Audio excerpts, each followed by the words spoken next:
अस्सलामु अलैकुम वरहमतुल्लाहि वबरकातुहू। दोस्तों क्या हाल है? उम्मीद करता हूँ सब ठीक ठाक होंगे। अल्हम्दुलिल्लाह मैं भी खैरियत से हूँ। बाज़ औक़ात हम किसी दुश्मन की वजह से परेशान होते हैं, चाहते हैं कि यार हमें दुश्मन पर फ़तह मिले, हमारा दुश्मन जो है वो मग़लूब हो जाए और वो ज़लील व ख़ार हो। तो अगर आप चाहते हैं दुश्मन की ज़ुबान बंदी, दुश्मन आपके सामने बोल ना सके, ठीक है, आपको हरा ना सके, तो उसके लिए एक अमल है। ये किताब का नाम है मुजर्रब अमलियात तावीज़ात और इसमें ये सफ़ा नंबर है इसका 150।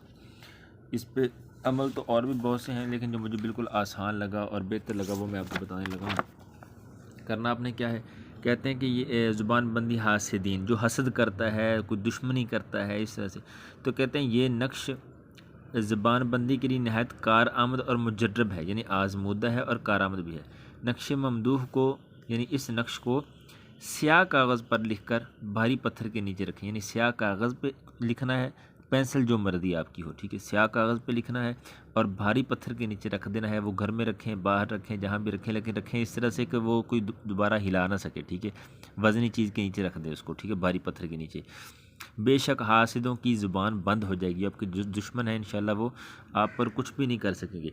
नक्श ये है और इसमें ये देख लें 3 × 3 का खाना है, नक्श 15 इसको बोलते हैं और ये शुरू में 1, 6, 5, ठीक है, यानी 165 तो सभी खानों के अंदर है ना, 1, 6, 5, 1, 6, 5 ये सभी खानों के अंदर है।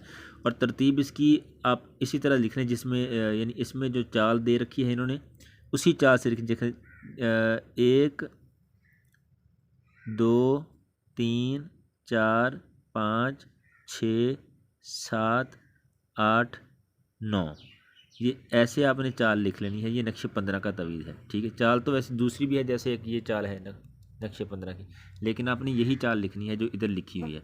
इसी चाल से आप इसको लिखेंगे, बाकी और कुछ नहीं करना। अगर हो सके तो मुंह में कोई कड़वी चीज़ रख लेना लिखते हुए। इसको लिख के आपने वज़नी पत्थर के नीचे रख देना है, ठीक है। इंशाल्लाह जो आपके दुश्मन होंगे उनकी इंशाल्लाह बोलती बंद हो जाएगी, ज़ुबान बंद हो जाएगी उनकी, और वो आप पर इंशाल्लाह कुछ भी गलत जो है वो नहीं कर सकेंगे। फिर भी अगर कोई समझ ना आए तो कमेंट में रब्ता कर सकते, पूछ सकते हैं। जज़ाकल्लाहु खैर। अस्सलामु अलैकुम रहमतुल्लाहि व बरकातुहू।